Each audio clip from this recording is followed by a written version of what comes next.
nanjye ntabwo nkeneye fizo.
ibikurikira n'ibirori.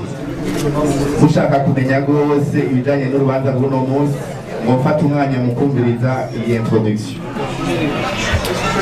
Uno munsi rero nk'uko Empire Avenue yabibamenyesheje ni umunsi wa conference de presse, mugabo ni conference de presse idasanzwe kuko ni conference de presse irimo n'ikindi gikorwa gihambaye.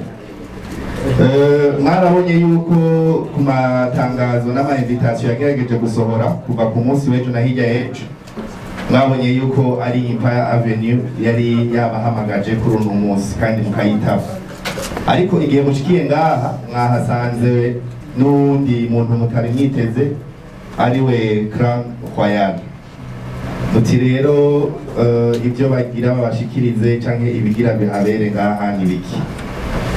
Haraciye iminsi itari mike Empire Avenue itanguye ibiganiro n'ishirahamwe ryitwa Crown Royal. Abarirongoye baraza kubamenyesha byinshi kuri iryo shirahamwe. Ayo masezerano rero bagiraniye sayangi, ibiganiro byari bishingiye ku masezerano yo gukorana. Kuva uno munsi rero Chess Empire Avenue irongowe n'umuririmbyi mukunda cyane Sadbi, akaba ari umunsi wo kubamenyesha Chess yuko agiye gukorana n'iri shirahamwe Crown Royal. Muti rero bimeze gute? Hagati y'umuririmbyi n'ishirahamwe barayazi, bayaga kuri byinshi, bayaga kuvyerekeye aho umuziki ndundi ugeze muri iyi minsi, bayaga no kuvyerekeye aho umuririmbyi ageze, haba ngaha mu Burundi canke haba ngaha mu karere ka East Africa mu bikorwa rikarakora. Barayaze byinshi, hari umuririmbyi yaratanze ivyiyumviro vyiwe, haba ivyo gusohora imidiho mishasha canke kandi igezweho, arasaba ivyo kuba yoshobora kuririmbana n'abaririmbyi benshi kandi bakaruhariwe bo muri kano karere canke n'akarere ka kure. Ivyo rero ishirahamwe Crown Royal baraheza barabiganira rirabimwemerera. Uno munsi rero bamaze kuganira bagahuza, nawe akabereka akamaro azobazanira mu kuba yose rukira ishirahamwe hamwe n'ibinyobwa byose rikora ngaha mu Burundi. Niho bageze rero kuri aya masezerano. Aya masezerano rero akaba agiye gutanguza Chess ibikorwa Empire Avenue igiye gukorana na Crown Royal. Reka rero tudatevye duhe ijambo uwaserukiye Crown Royal ababwire gato kuvyerekeye ishirahamwe n'ivyo rikora naho rigeze. Mu nyuma cengaruka n'ijambo umushitsi w'iteka ariwe mwaje murindiriye cyane Sabi aserukira isharamwe Empire Avenue. Murakoze cyane.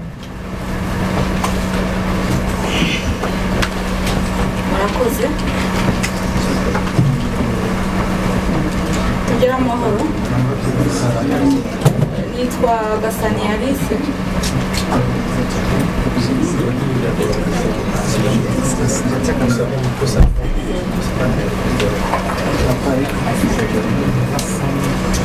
Hello, turumvikana. Nitwa Gasani Alice.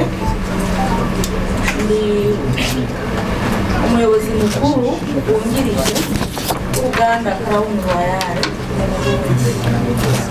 Ubusanzwe urwo ruganda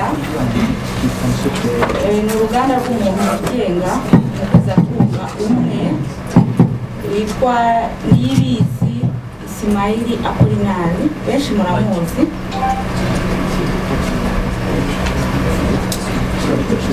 Umuzatunga Niyibizi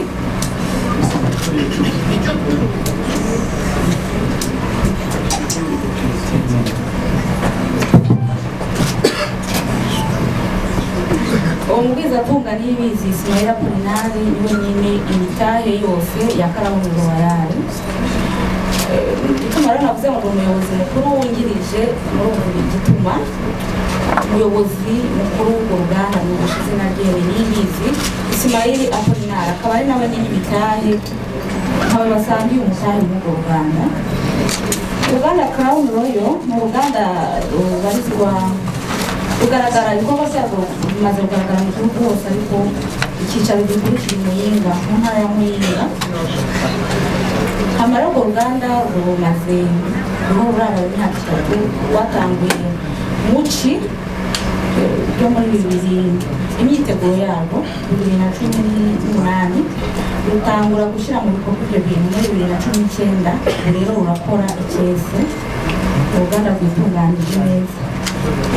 Muri make rero mu ruganda rukora drinks solutions, ibyo kunywa harimo mu byo kunywa ibyangiye n'ibitambiye, ni ukuvuga harimo liqueurs, harimo wine, harimo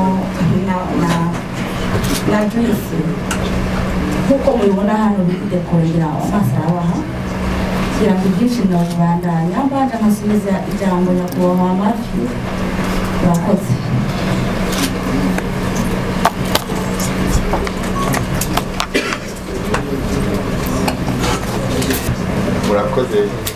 Murakoze cyane.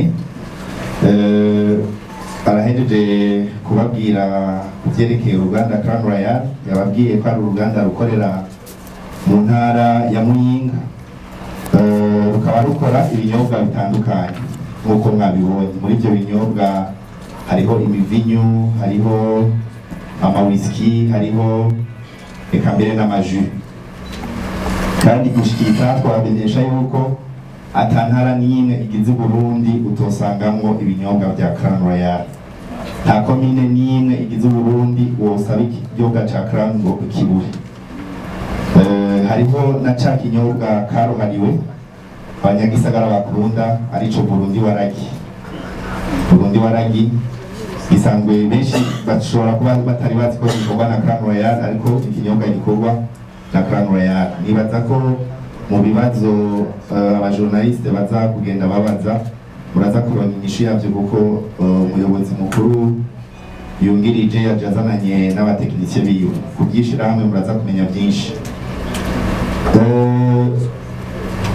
Reka ubu naho duha ijambo Sabi Empire, sinzi ko rishikirizwa na manager canke na Sabi wenyene, nabo bababwire ijambo y'uwo munsi, bababwiye n'igituma babatumye. Murakoze. Nje kuseruka mu kibanza ca Empire Avenue. Baje kubashimira kandi kubona mwatwitondeye mukitabira ubutumire bwacu, kongera mukatwihanganira ku masaha yatugoye. Uno munsi rero twabatumiye kugira ngo dushire icete ku masezerano ari hagati ya Sabi hamwe na Crown Royal. akaba ari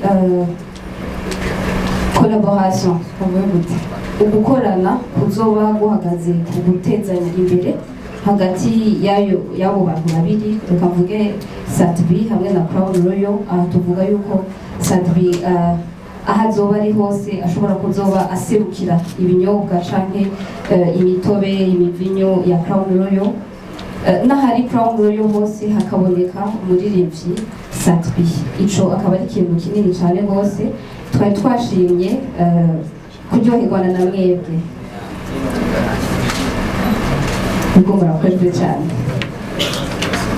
Ndazi ko amasezerano ibintu byinshi biri muri kontra iri hagati ya Sadbi na Crown Royal, hariho ibiri confidentiel n'ibitari confidentiel kuri abo, ariko nyamukuru byoryohera abakunzi b'umuziki ndundi hamwe n'abajournaliste nuko iryo shirahamwe ryamwemereye ko ku mwaka rizoza riramufasha gusohora album igezweho hamwe na collabo zitari munsi ya 3 ku mwaka. Urumva ko hasigaye aho umuririmbyi, uwo muririmbyi nawe yarabemereye nuko brand yanyu ibinyobwa byanyu zoruhuka ata murundi n'umwe atabizi, haba ngaha mu Burundi canke mu karere aho maze gushinga imizi nka za Kenya, Tanzania n'ahandi. Ni byinshi bayanze, muzogenda murabona ihinduka ku muririmbyi, kandi mu minsi iza nyene tuzosubira tubatumeko aho kuko ishirahamwe ryaricaye riramaze gukorana n'abaririmbyi batari bake, riramaze gukorana mbese n'abajournaliste. Mu minsi yeze twarabatumye ko igihe twari ko turakorana amasezerano na DJ Fanny, kandi namubonye ngaha. Ubu twageze mu baririmbyi Sadbi Ngunga kubw'ibikorwa byinshi by'abafise n'akazi kamurindiriye katari gato.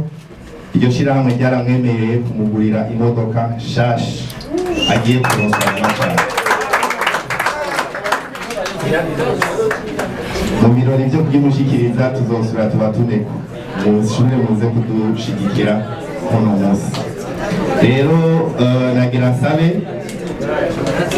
abashitsi bacu b'iteka babiri bashire umukono kuri amasezerano yo gukorana. Nyuma yo kuyashira ku mukono tuje duha ikaze abamenyesha makuru bari ngaha nabo babaza ibibazo. Murakoze cyane.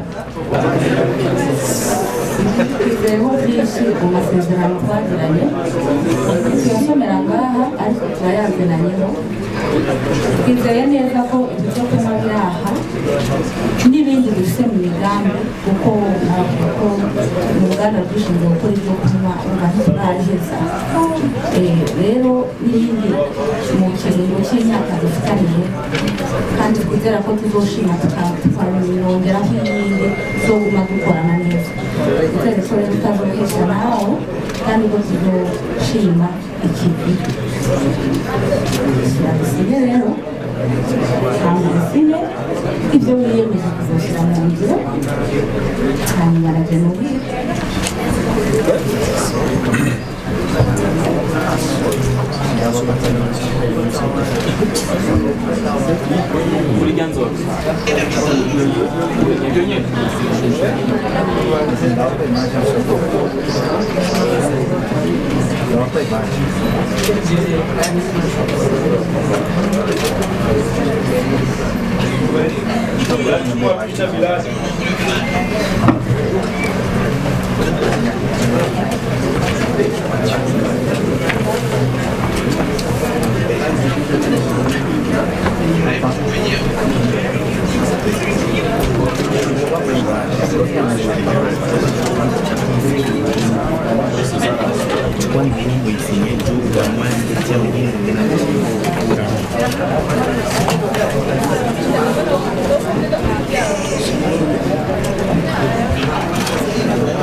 Bishua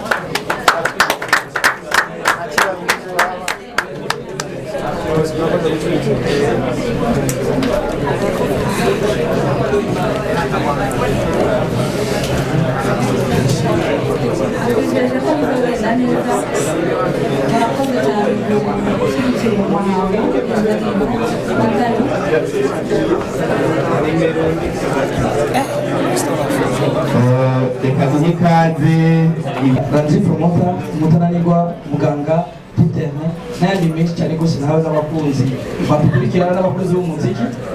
Nkaba nkomera Hitop TV.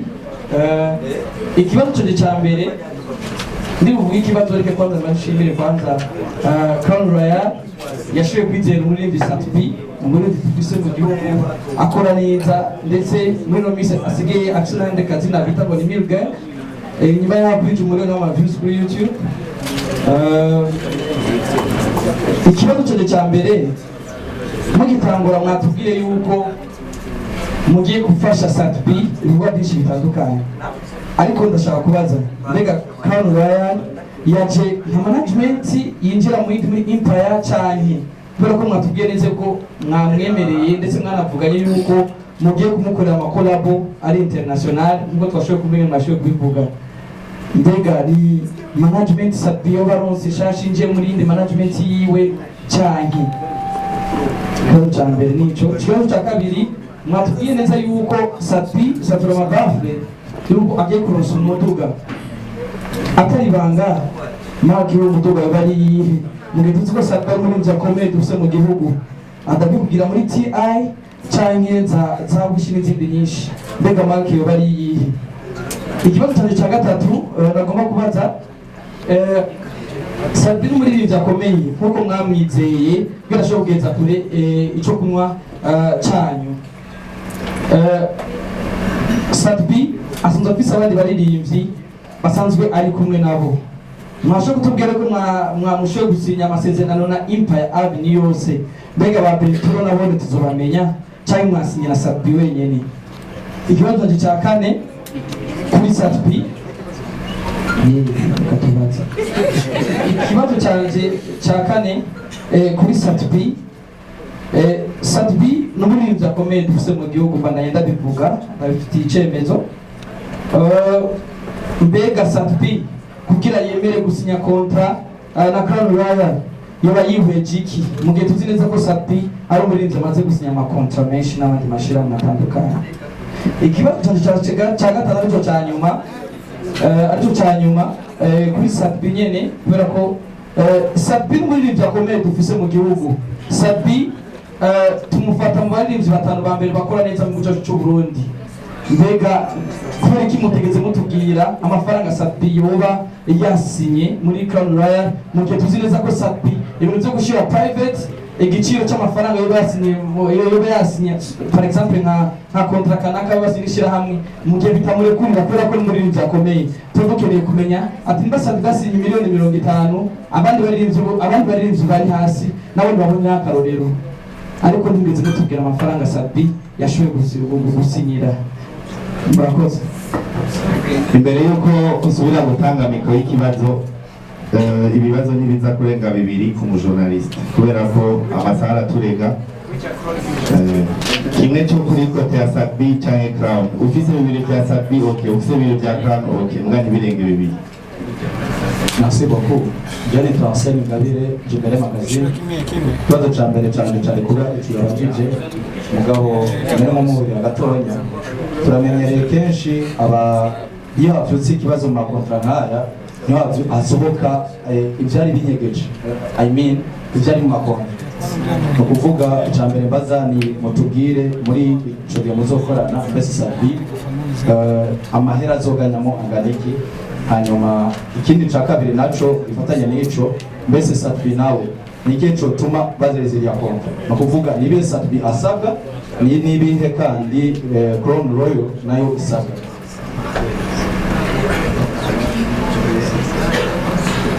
Murakoze nza kubaza ibibazo bike mwatanze ariko nza kubaza kimwe wabaye mwiza wa muzima uno munsi murasinya na Satbi n'umuririmbyi mugiye kumukorera ibintu byinshi nk'uko mwabivuze mu muduga amakolabo n'ibindi byinshi n'amafaranga muzomuha nubwo mutayavuze ngira ngo mwavamo yavuga kuko wabaye mwiza wa muzima. Hano ikindi naco nagira ngo nze ni iki ibyo bikorwa byose ntibishobora gushika kure Sadbi adafise abamenyesha amakuru Sadbi adafise amamedia.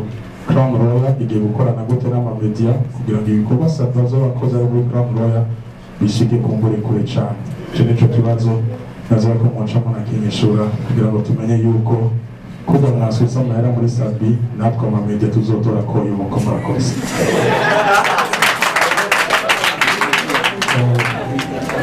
Murakoze cyane amanaje bitwasha Patrick Vodo nkabona diririmba kuko sinoza byinshi cyane nanjye ariko aragira baze kimwe kumuri kiri hagati ya Impe Avenue hamwe na Crown Royal.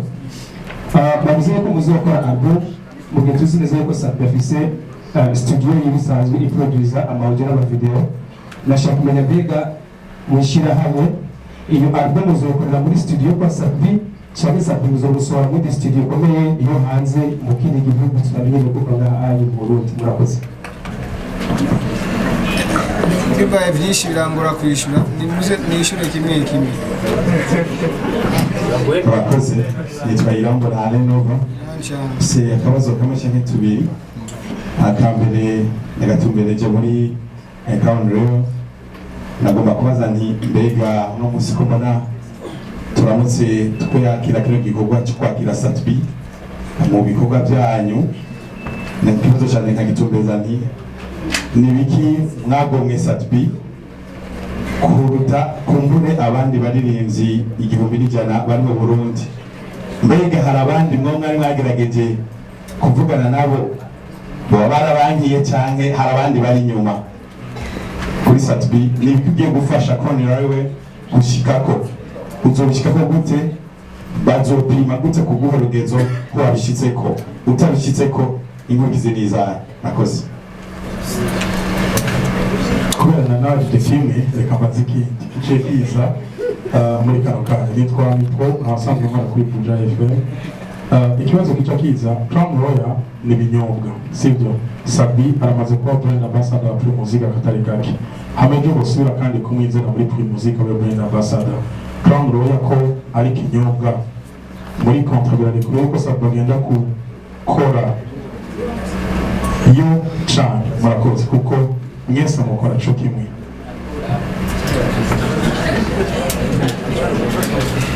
Bakire bane tuce turangiza.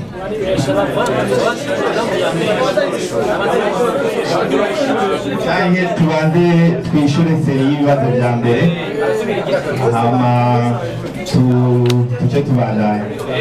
Attaché de presse wa Empire Avenue sinzi yuko ari hafi kugira okay sapino ishura kubiraba Crown Royal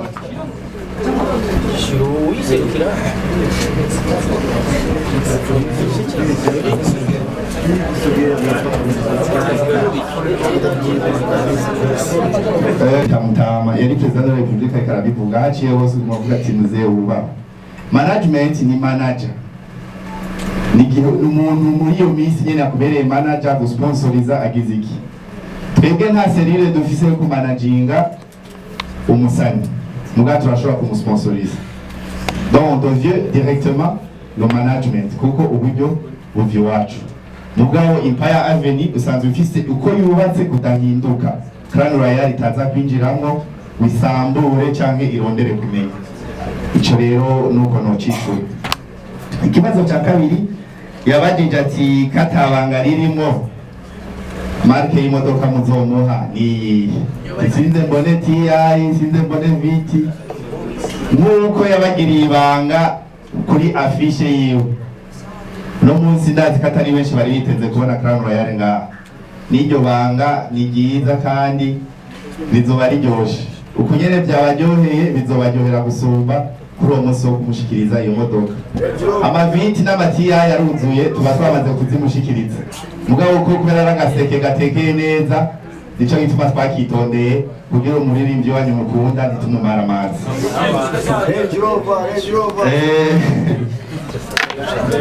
Bon, la convention iri hagati ya Empire Avenue na Crown Royal. Mugabo nkuko tubizi Empire Avenue iserukiwe cyane imbere n'umu ambassador wayo ariwe Sabi. Uko tuzokorana uko bazobijera ni gestion yabo jewe ntinjira. Mugabo twebwe duhari kugira dukorabore na Empire Avenue iserukiwe imbere n'umuririmbyi w'amateka cyane Sabi.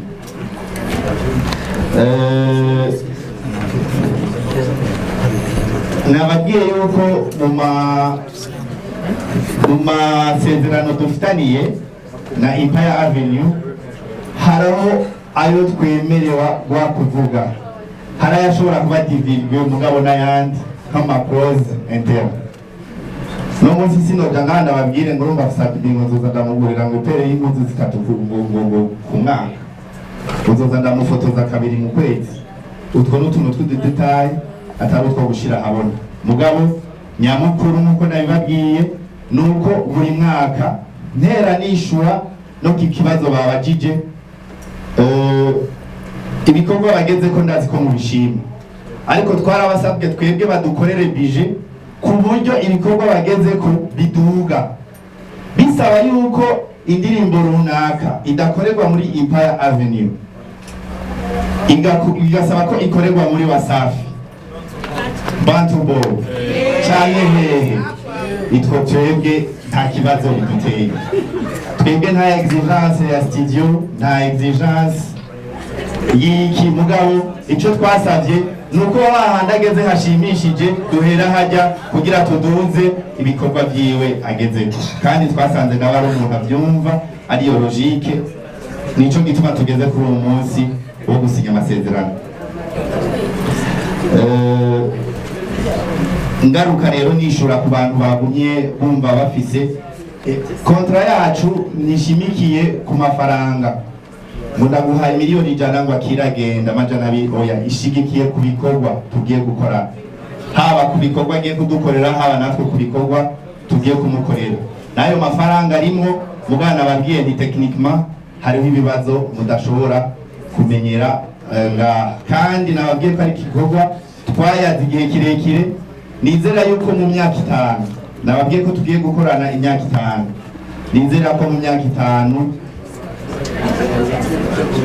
tutabuza twumva ku radio dusezeranira gatari ngo naka nakibi kuko twarayaze kandi turahuza. Nico gituma tugeze isa.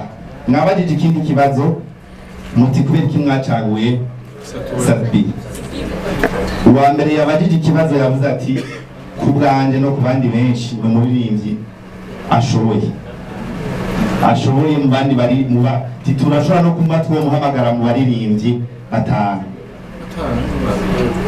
Niko yavuze. Navuze ntibabajije ibibazo mugenzi wanyu mu journalist uvuze guco yavuze.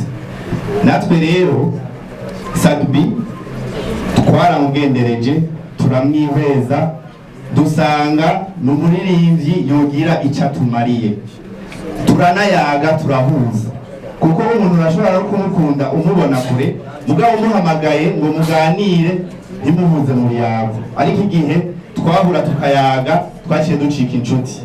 nico gituma tutiriwe tuja kurondeza ngo hariya na hariya twumve ngo uwo yaga neza gusumba, kuko twasanze atawundi muntu twokorana dukwiye gukorana atari Sadbi. Harundi yabajije ati kubyo nibuka, harundi yabajije ati none mugiye gukorera iki amamedia nayo kugira nayo ashikirwe mu bikorwa mugiye gukorana na Sadbi. Nkuko mubizi iki gikorwa twagitanguranye n'amamedia, twaratanguranye na DJ Fanny hariya yugurura iteleviziyo yiwe, kandi n'ubu tukiriko turakorana. Twabitanguriye mu mamedia, hama nkuko twama tubikora, nkuko twama tubigenza, iyo dufise igikorwa runaka twama tubahamagara. Ukuvuga ko amamedia dusanzwe dukorana, ubu rero ibikorwa bikwiye kugwira, nta kurya nyene mwari musanzwe mukorana na Empire Avenue nta kizocika, ahubwo kuko nabi ibikorwa bigiye kwiyongera, murumva ko namwe akazi kagiye kwiyongera turi kumwe na Empire Avenue. Sinzi ko hari ikindi kibazo banishuye. Yago. Okay. Landry promoter kibazo cha mbere ati Crown igiye kuba management ya mwamuhaye amahanga imiliyoni 900 800 singahe jewe nka Sadbi narakoze cyane imyaka myinshi, narabaye brand ambassador wa Music 20 millions 30 millions 40 sizo dukeneye kugira ngo umuziki w'Uburundi utere imbere, dukeneye izirenze izo kabisa. Sasa mugihe nzi neza icyo mushaka mwebwe, amarira yanyu aba journalist, amarira y'abafana, bati umuziki wacu kuri gutaba mpuzamakungu. Okay, ari gusaba 60 millions 80 millions kugira ngo mbe brand ambassador w'iki kinyobwa, w'ikinyobwa icyo aricyo cyose kuri uno mwanya ni hejuru ya 80 millions, ariko nonante ndazifate ndazishyire mu muryango wanje gusa, kandi ndi ngaha kugira ngo serukire igihugu, kugira ngo nzimye amarira y'abantu bamaze imyaka bavuga ngo umuziki wacu mutere imbere, mutere intambwe. Ego ndashobora kuyatora, nkayatwara mu rugo, nkasangira na Mariam na Mama Leila na Leila na mama n'umuryango na Kent P, tukiteza imbere. Ariko dufite inshingano twihaye guteza imbere umuziki w'Uburundi. Umuziki w'Uburundi ni w'Abarundi, si uwanje jenyine. Rero ko tumaze imyaka twifuza yuko turonka aba investisseur mu muziki bashyiramo amafaranga menshi, 80 millions gani make ntiyongira Sadbi International, ntibishoboka.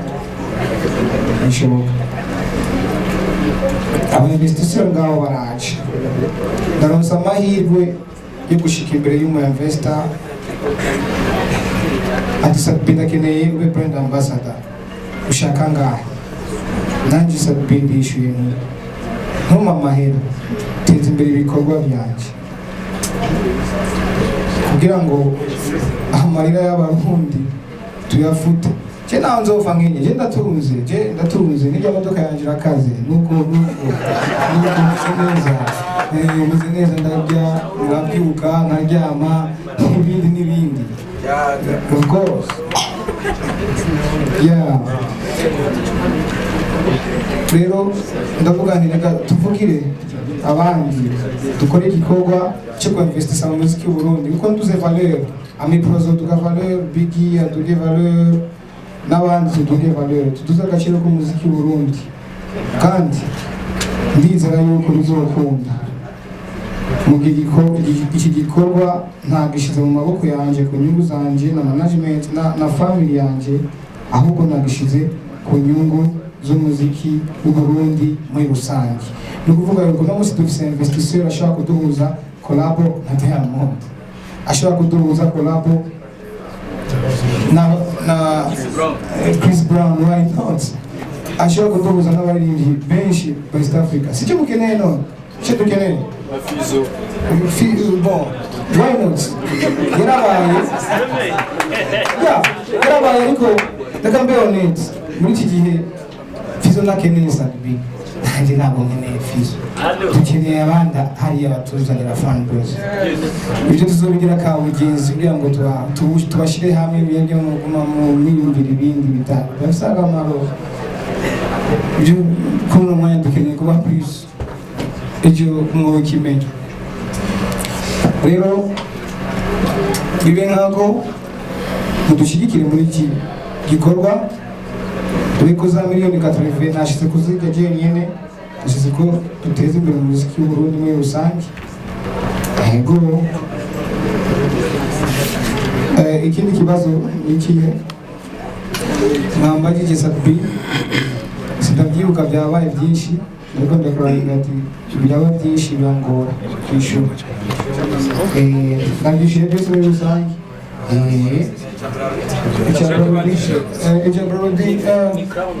Ini crown. Ndashobora kukivuga ikintu. Ndashobora kukivuga ikintu. Jewe ndasinya na crown. Hari amakampani nemerewe gukorana nayo n'ayandi ntemerewe. Urumva hari amadeta yavuze ko tutovugira ngaha yose nkuko byabaye, ariko nimba ashobora kwishyura kuri iki kibazo nawe nyine natake lui nta kibazo, ariko kuri kote yanjye ndi mu kazi. Yababwiye Sadbi inyishu niyo nyene sinja kure yiyo. Hariho amashira bon, hari ico bita mu gifaransa conflit d'intérêt direct. Conflit d'intérêt direct ni abantu dukora amaproduit amwe.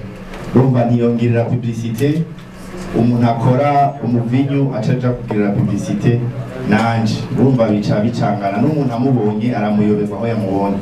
Rero kuri ayo mashira hamwe usanga dukora les produits similaires, abo nibo amasezerano shanatara, ariko kibuza yuko ejo hari ishira hamwe rituma tumanaka amakuru rimuhamagaye, ejo hari ishyirahamwe ryubaka amabarabara rimuhamagaye, ejo hari ishyirahamwe rikora impuzu rimuhamagaye, nta kizomubuza kuryitaba ngo ashobore kuba yokora ico gikorwa. Buraruti dukora bimwe, ibyo dukora ibinyobwa dukora ibindi. Ibyo navyo amashyirahamwe dukora akazi gasa na kamwe ayo yari yabibabwiye Sadbi wenyene yari yabibabwiye.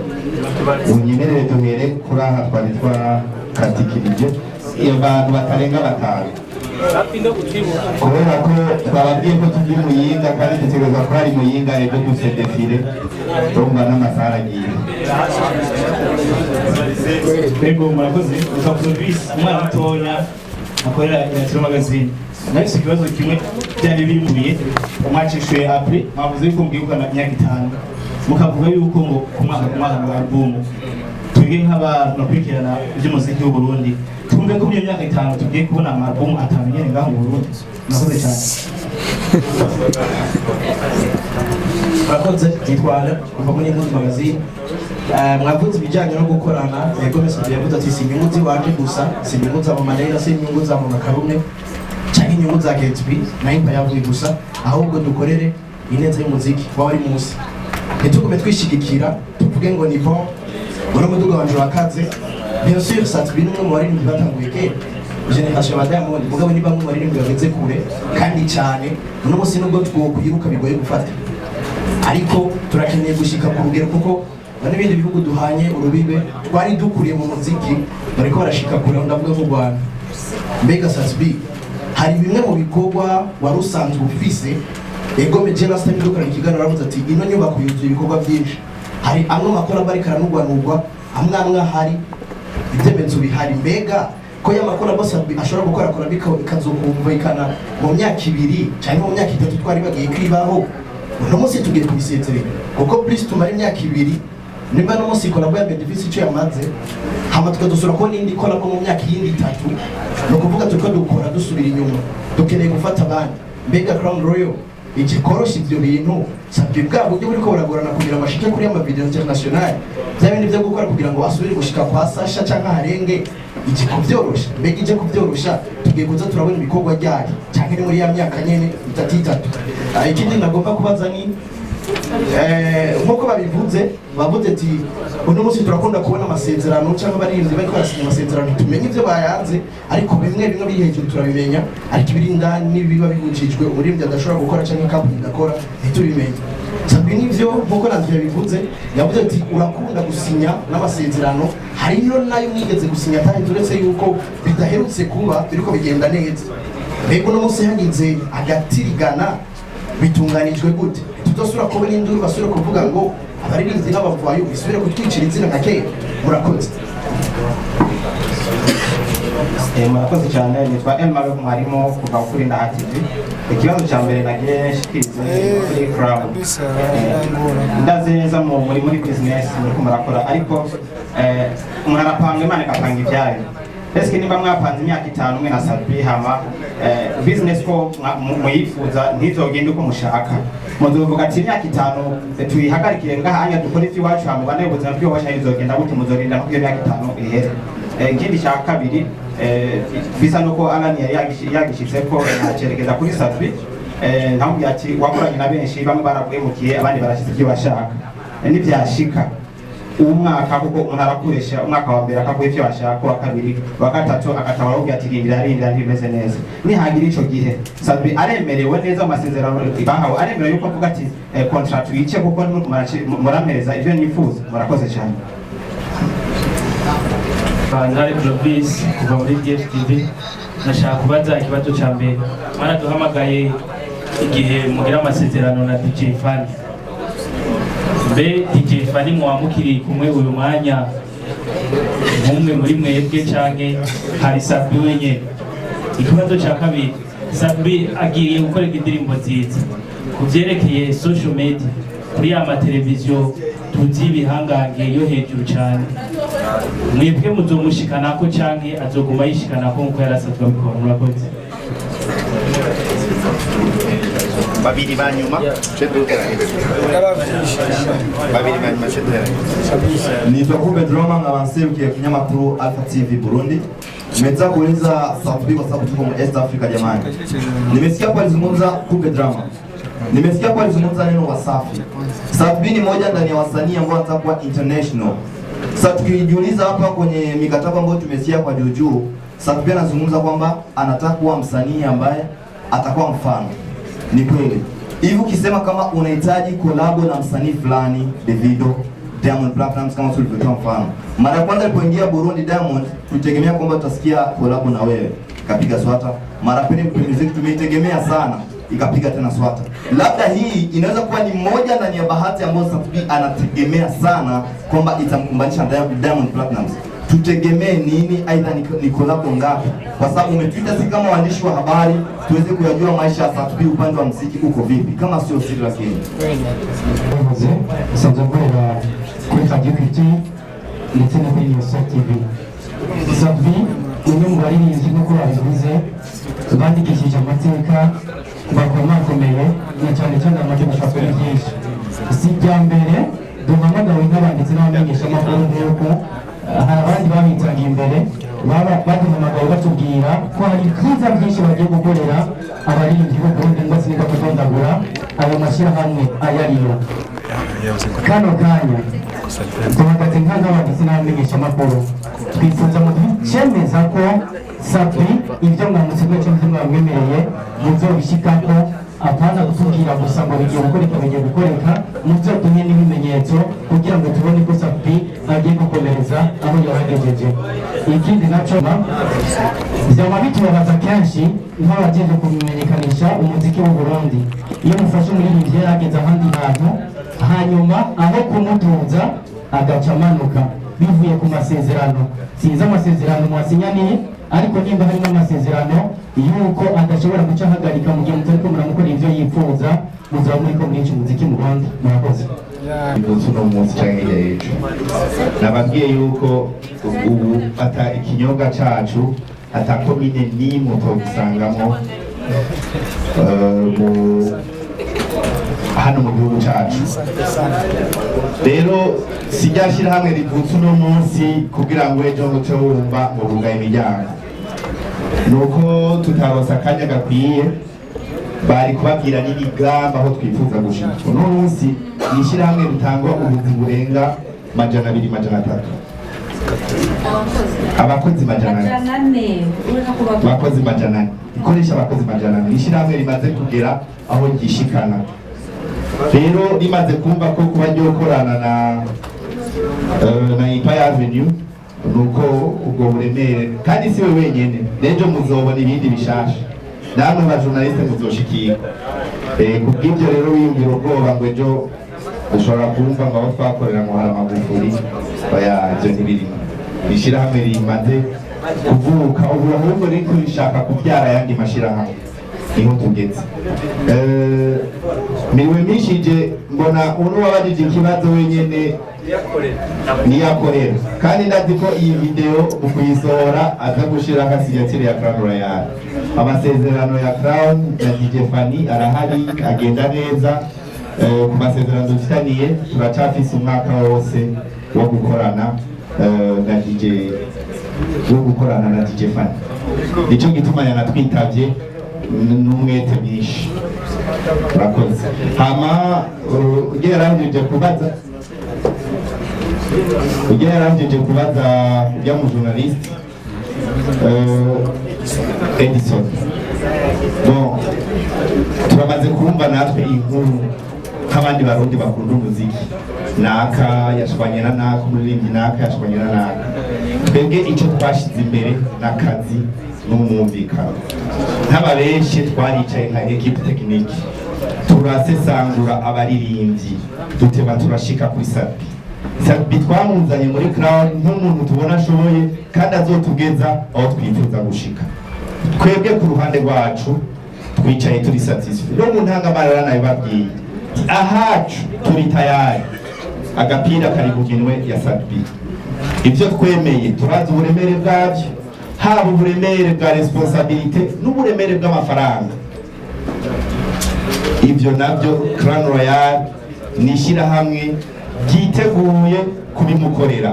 Hama nawe kuri na management yiwe niwe rero azoheza azana ibikorwa ya album ku mwaka, ayishike ko zakoramo 2-3 azishike ko, mugabo twebwe ingenda mu bantu izovuye muri Crown Royal. Urakoze cyane.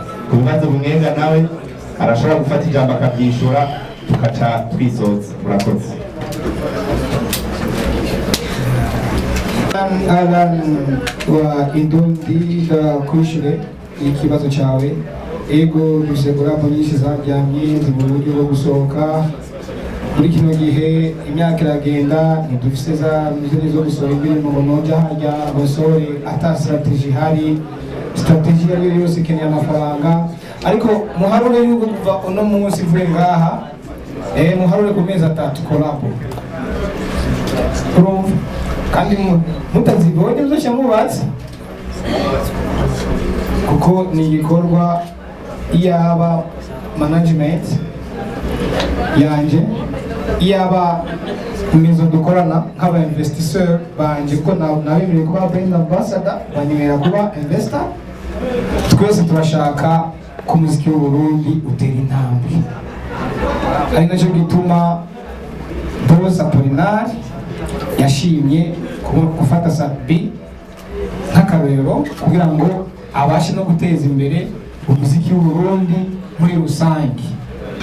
Ni ukuvuga ibi bikorwa uko biraba biri ku bushake bw'umwenegihugu akunda igihugu ciwe, kuko ni kenshi twakoze for nothing, ariko kuba umuntu yo kwemera ko investisa 60 million kuduga angahe ibintu bitari bwabonye ngaha tuvyemeranye. Harimo gukunda igihugu, gukunda umwana w'igihugu, hama hakaza promotion y'ibinyobwa y'amaproducts. No kuvuga yuko twitege ko ibintu bigiye guhinduka, kuko hari abantu bagiye imbere barahaguruka baravuga bati reka dushirikire aba bana b'igihugu aho baduteza imbere, tubateze imbere. Ikintu cyumvikana kandi mwese mwumva kumva. Okay, kuri Alan twahejeje uyu nawe yabajije ikibazo cya Malo abagira ati nibyashika mu minsi ya mbere bakagukora ibyo ushaka zakora bakaziguha ama haheze umwaka cyangwa imyaka ibiri bigaca bitangura kukwama ntufise liberté yo kuvuga ati je iyi contrat yagaze ko siniko ndakora ibyo ego rero iyo mukorana n'umuntu ntashikana amasezerano urahagarika ni ukuvuga yuko ikintu kidashitse cyavugiwe ku masezerano turahagarika nzaba mfise uburenganzira bwo guhagarika aho ntabwo ariko nasubiyemo nti umuntu ariko arakora iki gikorwa harimo no kuba akunda umuziki w'Uburundi igihugu namwese tu kugira ngo tubashe gutera imbere gutera imbere na nete ziratera imbere ndaza nkari ikori nkari afraid de promotion ibyo bintu byose ibintu nashikanye imbere ntigeza kuri afraid de promotion abamedia radufashije imyaka myinshi ariko nawe nashobora gutangura nanjye kuza nkavuga nti nakamfasha aka kazi dukorana ubu so kuri icyo kibazo nacishuye ama ikindi nimezungumza kwamba wewe ni mmoja ndani ya wasanii ambao